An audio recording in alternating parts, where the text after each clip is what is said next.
What's up, guys? Welcome to Let's Hash It, episode number 17 for the week of May 23rd, 2016. I'm your host this week, Jay Lewis, and joining me today is a man who did an awesome job on our YouTube banner. What's up, Nate? Hey, what's going on, guys? Not much. Also joining us today is my main man, Pedro Mirabal. What's going on, Pedro? Good evening, gentlemen. It's good to see you. Absolutely. We got a great show planned for you today, guys. As always, we each pick a topic for our, topic of the week. Actually, top news of the week. I'm sorry. And then later on, we're gonna do the EDG weekly topic, and it's my week to choose that. So, without further ado, Nate, you want to get into some Nintendo news. So, what do you got for us? All right, Nintendo is at it again with their YouTube copyright claims. For those who don't know, streaming is huge on YouTube. Let's Plays gaming and Nintendo has been really bad about copywriting claim videos of famous YouTubers. And what they do is they don't directly take down the videos. They'll grab a portion of the ad revenue, and for a lot of YouTubers, that can be a substantial chunk of their overall revenue. So, Minecraft has recently come out for the Nintendo, and there was, free Mario DLC pack included, and of course, Nintendo is going to copyright claim that stuff because Minecraft is hugely popular on YouTube, and they just really haven't yet to catch up with the times. With what YouTube can do for particular games, because there's been a lot of proof that YouTube content, Let's Plays, can boost a lot of publicity for games, and that really helps. I mean, there are a few instances where some smaller companies will kind of get hurt by people just watching the game instead of actually going out and playing it. But Nintendo is one of those companies where they have plenty of money in the bank. They're not being hurt at all by having people stream their games. They just have a very antiquated view of what Let's Plays can actually do for modern gaming. Yeah, so I want to jump in right here, and I just want to say that I think Nintendo needs to get this figured out sooner than later. There's already been a lot of, outcry from, YouTube personalities such as the Angry Joe show. He had quite the rant and went as far as saying that he would no longer be purchasing any Nintendo products until, they figured out a better way to, handle this. So I'm just kind of I don't even know how to take this, right? Because Nintendo, it just seems like they don't know the right move to make when it comes to this. And I don't know the right take, because like you were saying, it can hurt some games. Like, some of the smaller indie games that are, basically narrative driven games, a lot of people won't purchase them because they can literally watch the entire game on YouTube rather than just purchasing it themselves. So there is some harm that can be done by, streaming every game. But like you said, when it comes to Nintendo, it's one of those things that is it really doing anything to them as a company to let, these personalities play their games and give their opinions? And Pedro, what's your opinion on the matter? Well, I see two issues here when we're talking about this particular situation. The first is that, and something that we haven't mentioned yet, is that there's a supposed agreement that Nintendo made with the developer of the DLC for J Studios. And that agreement was that this content could be streamed without any consequences of a copyright claim from Nintendo. 4J Studios even went as far as tweeting out, letting the gamers know, guys, you will not get a copyright claim. Don't worry about it. Stream to your heart's content. Um, we reached an agreement with Nintendo. You should be safe to do so. Days later, gamers got copyright claims, copied and pasted, screenshots onto 4J Studios Twitter, and now 4J Studios has to backtrack and say, well, let me double check with Nintendo and see what happened with that agreement. So that's issue number one: is you make an agreement, you supposedly make an agreement with the developer of the DLC. Let everybody there, give them the green light to tell the general public that you're able to, stream this without fear of consequence, and then basically renege on that agreement.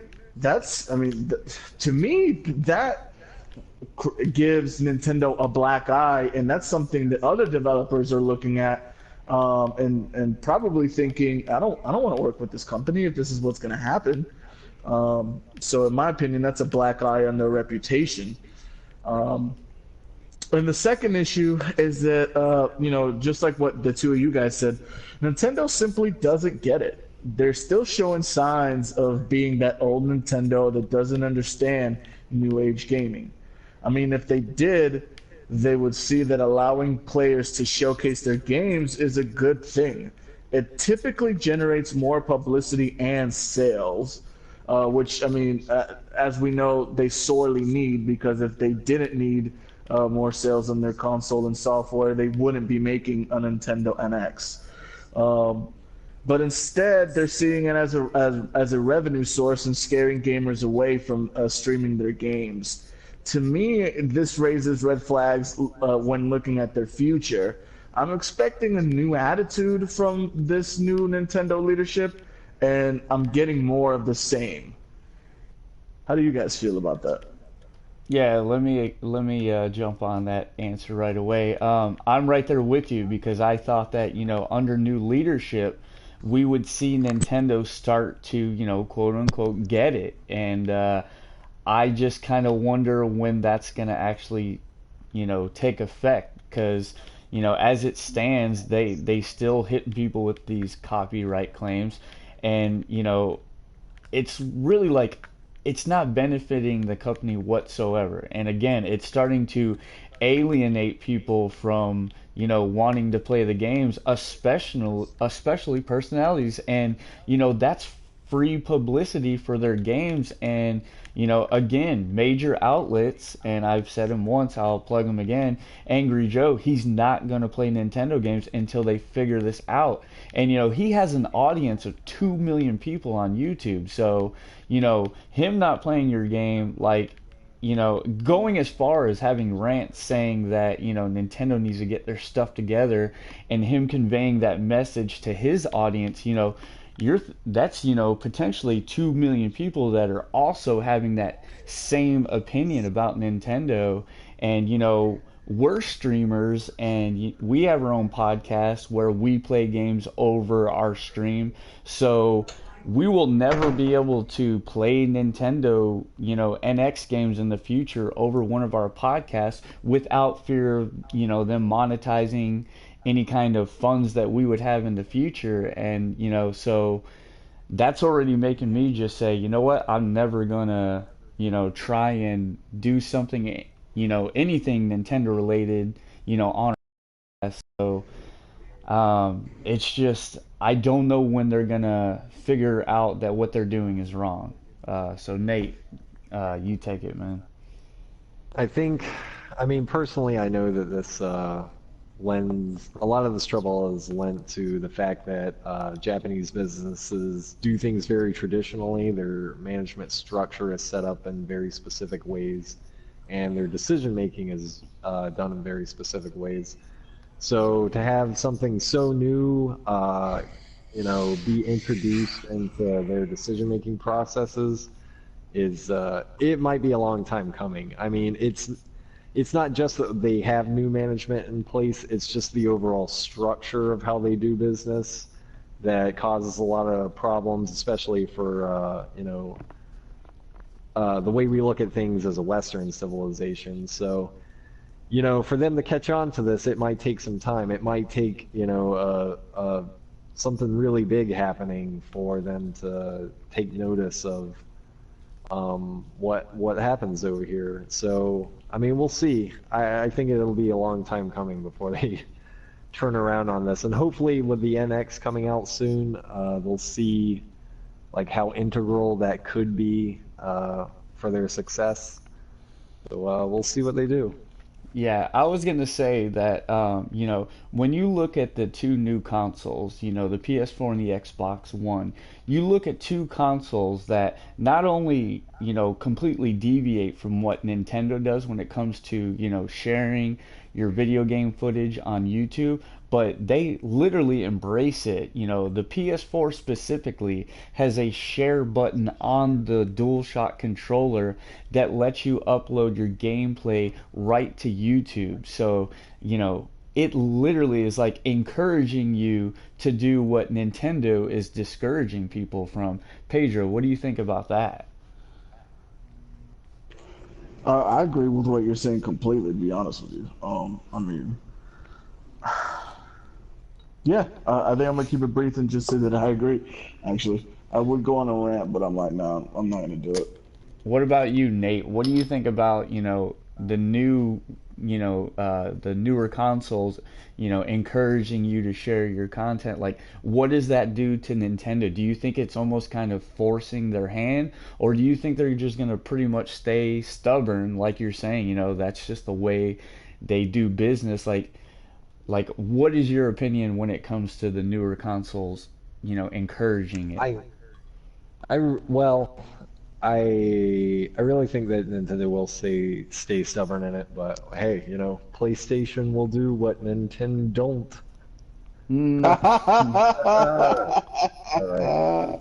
That's a nicely good one. done.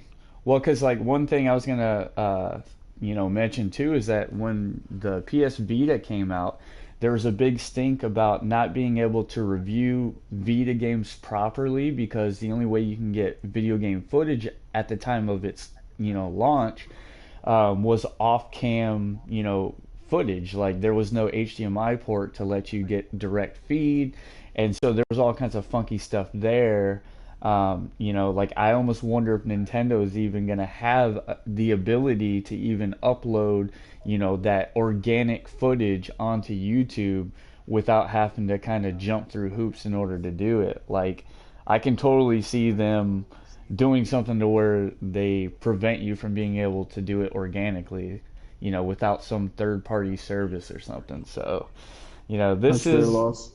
it really is their loss, and this is a story that we're going to continue to keep our eye out on, and just see how it kind of develops the closer that the NX comes out. I doubt we'll learn any new details about this issue at E3, but we're just going to have to stay tuned and go along for this jarring ride, and just kind of keep our fingers crossed for them to do the right thing. But um, Pedro, I know you wanted to talk about a company that, can also stand to do some good on the gamers' behalf. So, what do you got for us this week?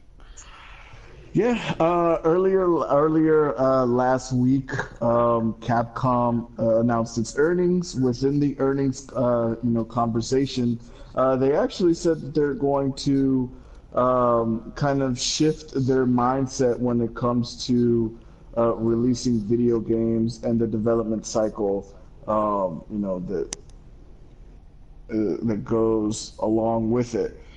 They actually said, let me 1 second, we'll pull it up for you. All right, it says for games to be hit at the global level, they must be high quality. To this end, as a result of judging it necessary to spend a little more time on the development and operation of titles that are not yet up to that standards, we have revised the development periods for a small number of titles. rather than absolutely holding to sales periods or development deadlines in pursuit of quality that wholly satisfies our users, we will carry out development that prioritizes completeness, even if it requires some scheduling adjustments. Now, looking at that or taking that at face value, I mean, my number one opinion is that more companies should do this. Whether they make it known publicly like Capcom did or keep it within the team is completely up to the individual publisher. But the mindset of not releasing a game until they are confident that the user base will receive a complete experience out of the box is one that should be shared by every publisher in the gaming space. I'd like to see Capcom go back to the days that they were putting out games like Marvel vs. Capcom, Lost Planet, Monster Hunter, Dead Rising, and Devil May Cry. I'm pretty sure you guys would agree. Jay, what do you think about Capcom's new mindset, and what other publisher do you think should adopt this mindset as well? Well, it's funny, because the very opening of our show, we just kind of, in lesser words, we trashed Nintendo a little bit. But, you know, I was trashing them a second ago, and now I'm about to praise them because when Nintendo puts out a first party game, it has that full polish. It doesn't require day one patches. Like, that game is ready to go out of the box, and they don't ship it until it's like that. So I think what Capcom is doing is something that they should have been doing all along. I think that the reason that they're having to make this statement is in lieu of Street Fighter V. It just came out, and the internet, kind of had a fit because there were some features that were missing from the game, and to this day there's still features missing from the game that they're not gonna have a complete quote unquote full game until sometime in June. So I think that it's kind of good for them to address the elephant in the room and just say that, we've been putting subpar day one games out, and we've been relying on patches and further updates in order to bring the game to a full game, full $60 retail game, but I want to actually see it in action. You can talk the talk, but I want to see them walk the walk. I think what they really need to do is just do what they say, and we'll see how it goes. But if I've learned anything from Capcom, they can put out a perfect game, and if there is such thing as a perfect game, let's just say a really good game, and then follow it up by a turd that needs constant patches and updates. But but Nate, I know you have strong beliefs on this. You're someone who really plays a lot of Capcom games. So what's your thoughts on this? Well, I mean, my whole reaction to their statement is just an overwhelming no duh. Like, every company should do this, and I think, it really feels to me like this is a problem in the Western market. Like, it seems like a lot of Japanese companies are pretty good about putting out well-polished games, but over here in the States, it seems like we get a lot of games that are half finished, and they have those day one updates, and I think Capcom thought they could get away with that, and then they saw that they couldn't, because that's something I really don't like about modern gaming, is that a lot of companies are just putting out as much as they could get done by the deadline, and then they're like, well, if it does decent, we'll go ahead and patch the rest of it or whatever. So yeah, I mean, I really want to see more, Western companies adopt that sort of mentality where, just, you know, polish the game, get it done right. Don't stress out your workers with like insane hours like I always hear about, that can lead to a lot of problems. Just keep in mind that making video games is very difficult and problems are going to incur, and just, be ready for that and make a good game rather than put out a crappy game, because man, like, I mean, the point is to make money, right? I mean, that's why these companies do that. I mean, they should know by now that it's you can't just go for the cash grab too much anymore. We're too social mediaized, or that's not even a word, but It is you now. know, You can coin the phrase. we, yeah, a lot basic consumers will wait for, the reaction on the internet before they spend their hard-earned money on games nowadays. So it's very important to put out a polished game, Yeah, hands down. definitely. Where do you stand on it, Pedro? I mean, like I said, having this mindset spread throughout, the big publishers in gaming is only going to help. Um, Miyamoto said it best when he said, "A delayed game can eventually be good." Uh, a game that's been released early will be bad forever. You know what I mean? Like that game is always going to be bad because it's out there.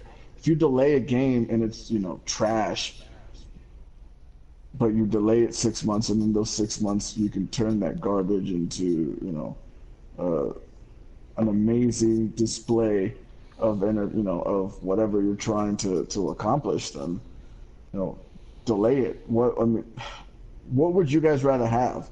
Would you guys rather have a game that says, okay, we're releasing November 2016, but then they release a beta in August and everyone's like, this game's trash. You guys need to take more time and finish it, but they meet the November 2016 deadline? Or would you rather have them say, hey, you know what? Let's push this back to March of 2017 and, give it some more time to mature? Yeah, I definitely I'm on the side of the fence where I'd just rather it be delayed, you know. There's enough good games in this day and age to keep me busy until, those that game finally comes into what it should be. And I definitely rather just see the delay. And I mean, I know there are cases where some games are just in the oven for too long. Like I really, I kind of worry about The Last Guardian, like it's been in development for 8 years. And so, there's a lot of different hands that have been on that game. And sometimes you get too many, creative directions that the game are being pulled. And then like you don't have a game that's cohesive from beginning to end, you know what I mean? And it just feels like it's been overworked. But I mean, those cases are far and few, and I just think that personally, I'd rather, definitely rather have some delays than a bunch of patches, and they just keep patching it until the game is good. So that's my take on it. Nate, Jay, same for you. You'd rather it be delayed, I'm assuming. oh yeah, I mean, most definitely. In any case, I mean, I've been waiting for No Man's Sky for freaking ever now, and they could delay it now, and I'd be like, please, just make a good game. Just, I'd rather have that than have the game that I've been waiting for be trash.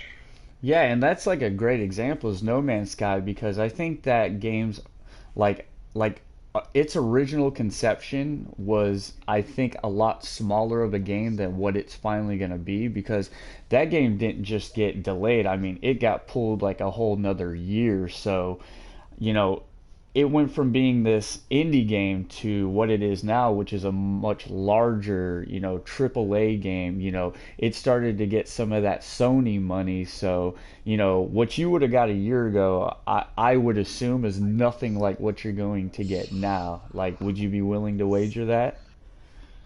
Oh yes, I know for a fact that they've implemented a bunch of new features into the game that were like on the drawing board, but they didn't know that they could make it work. And like I've seen it work, so yeah, I'd much rather have the game I'm getting now than just the basic framework of what I saw when the game was initially presented. Yeah, absolutely. Well, I think this is the perfect time to bring up my top news of the week, and it, is a perfect segue because we were already talking about Capcom, and now I want to talk about Capcom further, and I want to talk about that earnings report that Pedro brought up because there was some more news that came out of it, and they said that there's going to be a full-scale offensive plan for the second half of the year. And so, like, a lot of sources are saying that this is a new Resident Evil game. So, in lieu of that, okay, so this is pure speculation. There's been no confirmation that we are, in fact, getting a Resident Evil 7, but let's just entertain the idea that we are. So, I'm going to throw it to you, Pedro, and I want to know what you would want out of a Resident Evil 7 game.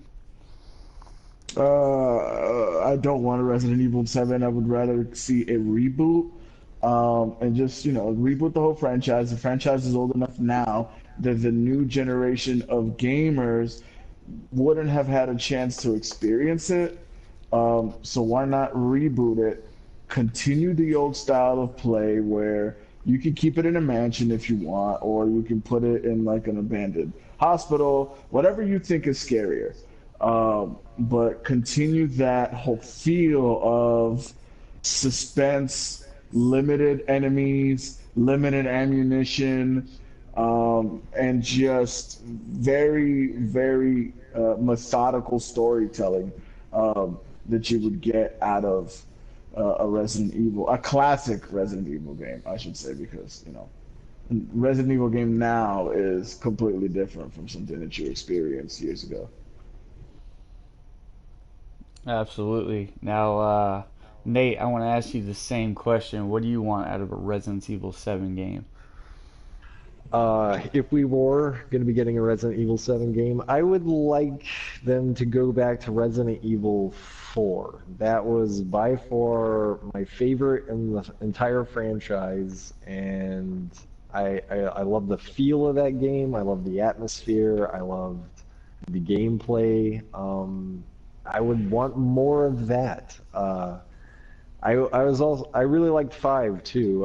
It's not, widely popular, but I was a huge fan of that one. And then 6 was a total nosedive into just awfulness, I guess.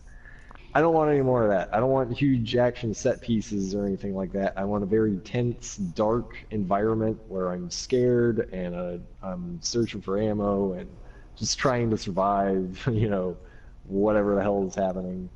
And if they could really recapture that feel of Resident Evil 4, that would be what I would want to see out of a seventh entry in the franchise.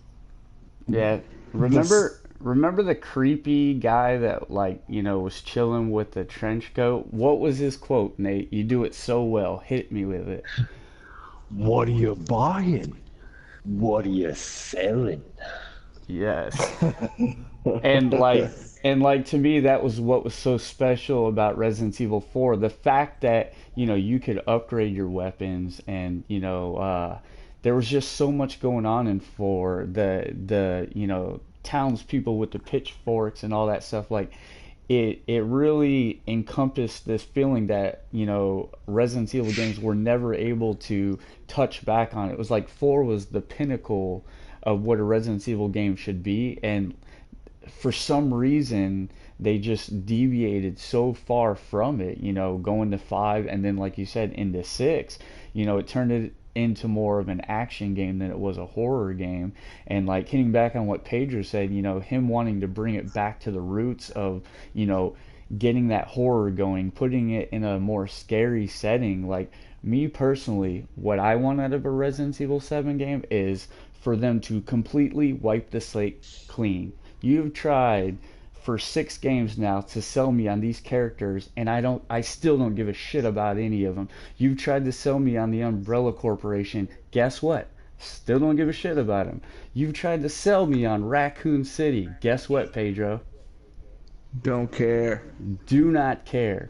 Get me out of that world entirely. The only thing that I want out of Resident Evil 7 is you keep the name, because that's the only thing good about this franchise. Resident Evil has such a nice ring to it, but outside of Resident Evil 4 and I somewhat enjoyed Resident Evil 2 and 1. Like, they gave you the jump scares and they showed me, what was possible inside a video game, like horror game. Like, they did a good job scaring me, but the controls were cumbersome, and I just kind of I think in 2016, just having a mansion, I don't know if that's enough. Like, I think you would need to have multiple settings.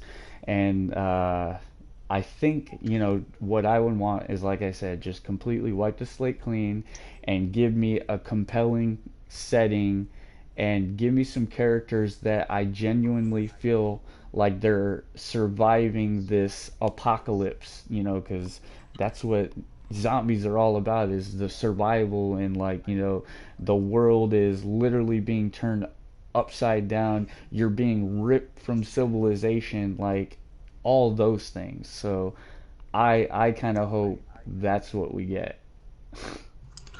So Uh, bring back zombie dogs. Bring back Chainsaw Guy from Resident Evil 4. Hearing that chainsaw, I think, was the scariest part in that entire game.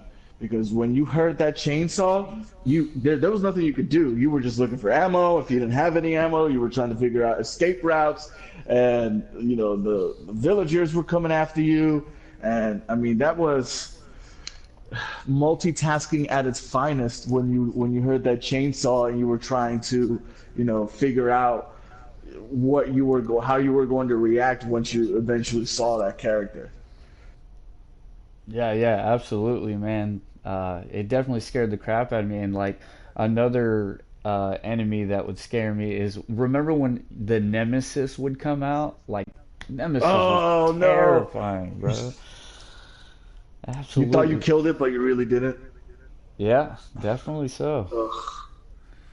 Ugh, One, tough, man. I was gonna say one final thing that came out of that earnings report was they did mention that Umbrella Corp was coming out. I think that's coming out soon. Does either one of you guys know the release date for that? Right off the top? Not off the top of my head, no. Well, I do not. do you guys know what game I'm talking about actually? I've heard of it, but I don't know much about it.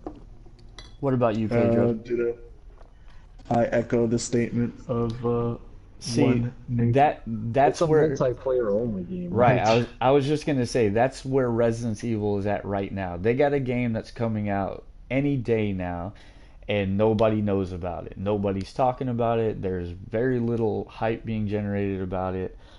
It's actually not a bad looking game. It's a multiplayer game only, and it's, PvP, but it has like this unique twist on it to where if you kill zombies rather than attack other players, it almost like boosts your stats to where you can kind of go on a rampage like later. So the trick is kind of staying in the shadows and not letting other players see you, because you're vulnerable to their attacks. And the weapons look really cool. It's actually not a bad looking game, but it just goes to show you how bad that they've treated the series, that nobody gives a crap. That is a fair point. Yeah. Did you get that date, Pedro, or no? Uh, Only thing I see here is 2016. It is going to be released with a price of 29.99 though. Yeah. Like I said, it's appropriately priced. The game actually looks pretty decent, but nobody's gonna buy it. Nobody's gonna freaking buy it.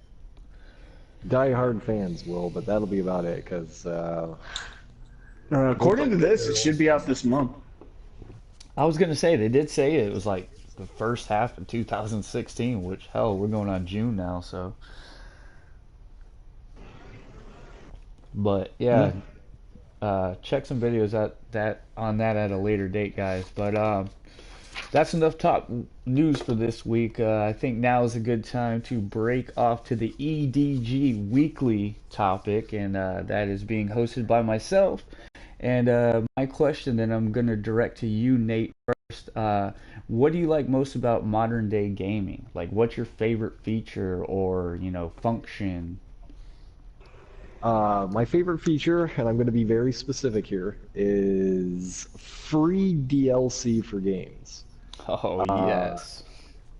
This is something that is so great, I can't even tell you. And it's always been something like, I have a ton of favorite games from systems past, and it's great to go back and replay those games. I love to go back and replay older games. But nowadays, I'll just get free DLC for a game, and not only does it give me a reason to go back and re-experience the game, I also get a little bit of something new with it. And my example for this is that recently I went back and replayed Shovel Knight, and unbeknownst to me, the free DLC was in the game already. And after I had beaten the game, it opened up that a whole second quest for the game. So I got to play it over again as a different character, Plague Knight, of course, and it was phenomenal. I loved every bit of it, and it was a great addition to an already stellar game. And yeah, other than that though, there's really not a whole lot I like about the new generation of gaming. I am kind of, an old school gamer, so I'm a little disappointed in a lot of things that I think next gen should be doing and they're not. But that's probably a whole nother conversation. So I'll just keep it to the free DLC thing. I think that's stellar, and it can kind of reach out a little bit to patches and stuff. Because even though I just said earlier that it kind of sucks that companies will rush out a game and patch them later, it is also kind of good that at least they can patch them later. You would have a game come out back in the day that would just be broken at launch, and then that would be it. You just have a broken game. But nowadays, there's also a chance to fix bugs in games and everything. So that is also very awesome about modern gaming. Yeah, I was gonna say Skyrim is one of those games that it was right at the era where a lot of people were starting to get into multiplayer gaming and having their consoles connected to the internet. But then again, you had probably 50% of the other people that didn't have their consoles hooked up to the internet, and there was a bug that was on the vanilla copy of Skyrim that if you didn't update it with that patch, there was a door that you could not get through that furthered the story. So you'd be like an hour into the game, and if you never patched the game, you were never able to actually beat Skyrim. So talk about a game breaking bug. Exactly. So Pedro, what is your most favorite thing about modern day game? My favorite thing about modern day gaming is a little bit broader than, well, much broader than, than what Nate said. But it's the technological advancements that have been made as we have matured as gamers. I mean, we now have the technology to create stories that we couldn't in the past, and that has led to some amazing moments as of late. I mean, Uncharted 4 being the latest example of what modern technology can allow developers to create. We're constantly connected, and gaming has always been a way to escape from reality, and now we're even more engrossed and invested in these worlds, and it's all thanks to the technological advancements in computing hardware and software. I think that in and of itself is really the biggest change in modern gaming, is the fact that we have creators have the power to create the world that they've always wanted. They're no longer restrained by the technology that's out there. um, now they can create that vast open world, um, that we've seen so far. The Division is one game that I don't think could have been created without the technological advancements. Like I said, Uncharted 4 Even No Man's Sky is going to be another game that's going to really, really benefit from the advancements that we've made in computing technology. Yeah, that's some awesome points, and like I kind of align close to your thoughts, Pedro. Like, graphics is one of the things that like comes to mind when I think of what my favorite things of modern day gaming are. Like, as I'm playing through Uncharted 4, I'm just kind of like blown away by the vistas and like that beautiful turquoise color of the water. By the way, Uncharted 4 spoilers, I guess. I don't know what a spoiler is in 2016, but anyways, yeah, just the graphics, but also, just being able to share my experiences with people, like the ability to, take screenshots of my game and then like, plug them on my social media, like Instagram and Facebook and stuff like that. It's really cool because it's like me getting to start conversations with some of my best friends and just be like, yo, like I know you're not playing this game, but like look at some of these really cool screenshots. And then like there's games that I would never play, but I can sit back and respect, like Street Fighter 5. Like getting to watch Nate play Street Fighter is really cool because it's like I know that's a game that I'd never purchased for myself, but I love getting to watch people be able to play it at a high level and just being able to respect like the time and effort that they're putting into the game, and just that connectivity like you said, Pedro. To me, like that's so rad. So that's probably my favorite thing, is just the connectivity and the social aspect about it. Now, as a bonus question, Pedro, I'm going to go with you first. What's your least favorite thing about modern day gaming? I think the connectivity,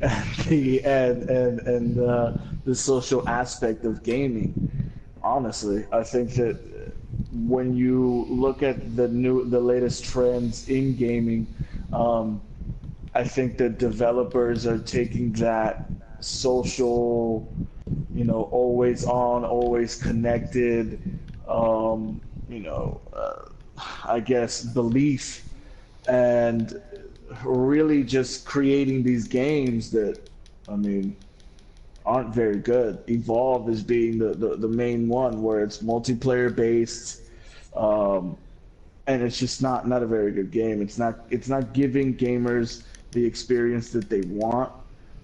So in that sense, I think the worst part is the realization that yes, we are more connected than ever. Yes, we are more social than ever. And yes, we do want to play more video games together now than we have ever in the past. But the way that developers are taking advantage of that fact, is what makes the social dynamic of gaming, I think, the worst feature. It's kind of one of those things. It's almost like a double-edged sword because, like, on one hand, you can have a really amazing game because it's so, like online, and it requires multiple people to be playing it. Like you can have some of the best games in the world because of that, but then again, like you also said, like games like Evolve that just rely on that multiplayer aspect to where that's the entire game. Like sometimes they try to force that down your throat, and I kind of agree with you, but do you not agree that it's like a double-edged sword? Oh hell yeah! I mean, it's definitely a double-edged sword. It's um, but again, it's one of those things where like, would you do without the social aspect of gaming? Um, I would, even though it's my opinion that's the worst part of gaming because of the way that developers are taking advantage of the fact that everything is more social. I wouldn't do without the social aspect of gaming at all. Yep, I agree. Now, Nate, what is your least favorite thing about modern day gaming? My least favorite thing about modern gaming, by far, has to be the fact that I could go out and buy a game, a disc, come home, put it into my system, and then not play the game for like 3 hours because it's got like some insanely huge install file or some crap. I will never forget getting Destiny, and I got the Taken King when that came out. So it was like I had to download every single DLC that come out up to the Taken King, and it was a nightmare. I got the game at the beginning of the day, and I played for like 1 or 2 hours, like at like 3 in the morning, like when it finally finished. And that was one of the worst experiences I had with modern gaming. And it's almost that way for just about every game that I get. I mean, they're not all that bad, but every time I pop in a game, I know that, I might as well go fix a sandwich because I'm not going to be playing the game like right as I put it into my console. Not just any sandwich, dude. Your ass can like slow age the salami. Like you got plenty of time to build that sandwich, bro. Like you're breaking out the oregano, bro. Like everything. Um, you kind of just stole what I was gonna say. Like I hate those freaking like patches that as soon as you get the game, like you gotta install it and then you gotta patch it. It's like, god damn it. I just want to freaking play this game. Like, you know what I mean? Like in 2016 there's so many things to steal your time that it's kind of like you got to fit gaming in when you can, and it's like when you go to play the game and it's asking you to do all these things before you can actually play it, it's like I don't want to be doing this, and it's just it's really annoying. So I think I'm gonna switch and say the thing I hate most about modern day gaming is just like how you store games, and then just the lack of memory that's coming out for these consoles. I mean, the PS4 and Xbox One specifically, the 500 gig consoles, like that sucks so bad because they fill up so fast. And then we saw the PlayStation Vita. It came out and then it had issues with their memory cards being really expensive, and I think to this day they're still really expensive. And so, that's kind of a bummer. And like, again, I'm one of those people that I don't want to open up my PS4 and try to put in a new hard drive in fear that I'm going to freaking brick my console. So, like, Pedro, what do you think about when it comes to memory? That's always going to be an issue for modern gaming. The reason being that hard drive prices are just, I mean, unfortunately, they're still way too high for you to get an actual, to get a good deal or get it included in your console. So you're going to have to spend the extra, $100, I think it is, to get like a terabyte hard drive. I do think that it is kind of garbage that they don't include it their um, within the main package. But the ability to allow you to use an external hard drive has made things a lot easier, at least in the Microsoft world. Yeah, I was gonna say you almost get into where you're into PC territory at that point, because then you are being forced to upgrade, your gaming console in order to, you know, do what you need it to do. And to that point, I was gonna say, a couple podcasts ago we talked about the NX switching to a console or a cartridge-based console specifically for that reason. So do you think maybe Nintendo will be the ones to figure that out? I don't think the future is in physical media for gaming. Cloud based. So yeah, everything I think is gonna should be cloud based. I think everything should be digitally downloaded. I think that that's just the way it's gonna happen. Um, we're gonna try to avoid that for as much as possible as gamers. But I mean, Steam is already doing it, and they're performing rather well. I think that of course that also helps with the piracy issues and things like that. So I think that Nintendo may have that temporary solution of going cartridge, but that's not a permanent solution. So would that be like kind of doom and gloom for, GameStop? Like would that, being that will be a digital future only, like wouldn't that pretty much make that company obsolete? No, because GameStop is a publisher now. Yeah, and they're getting into all kinds of stuff because they're selling like those pop vinyl figures and Yeah, a bunch of gaming related merchandise. But I don't think we'll see a GameStop on every corner like we do now. probably not. Yeah. What about you, Nate? What do you think about when it comes to memory on consoles? Are you I having a really rough think time like me? well, yeah, to be honest with you, my PlayStation 4 is already full, so every time I want to download something, it's what's got to go next. But I will say that I think memory issues will be a thing in the past. Maybe not by this next console generation, but the one after that. And it could be because of what Pedro said. We could move to a more like cloud-based system, or technology could catch up to the point where memory storage is very cheap to produce, and we'll have a ton of it, more than we would actually need. I don't want to tell you about any of the crazy technology like the crystal storage systems that they are coming up with now, but there's stuff on the horizon that just puts what we have now to shame. So I mean, we'll see. Like, I guess because like I'm getting on in years. I'm in my 30s, but like I cling to like this idea of wanting to have physical copies of stuff. I fear the digital only future so badly because I just like to collect things. I love to collect video games and music and books and stuff like that. I love to have physical copies of things that I can hold and look through. And yeah, having a digital only future, just I can see the benefits of it, but at the same time, I feel like we'll be losing a lot of what makes gaming great. Yeah, well, that's fair point too. Um, I think that we've done a good job hashing everything out this week, guys. I'm going to go ahead and close out the show with our final segment known as the end game. So, Nate, I'm going to throw it to you. Anything you want to plug, or what do you got for the end game, sir? I have nothing to plug except for, our own YouTube channel. Please like and subscribe, comment. All those things help us out tremendously. So, yes, do that. Pedro.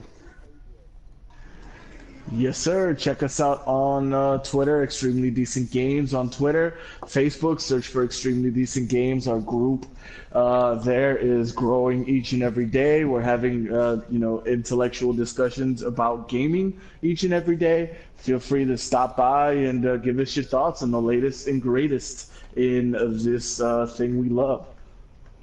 Yes, and for myself, I'm just going to echo what the guy said. Just please share us with your friends. There's lots of gamers out there, and we want to be friends with them all. And, we're going to keep trying to do conventions here in Orlando and see if we can put Orlando on the map for, a gaming hub in the U.S. So, thanks for joining us for episode number 17, guys. We will see you next week. Have an extremely decent week.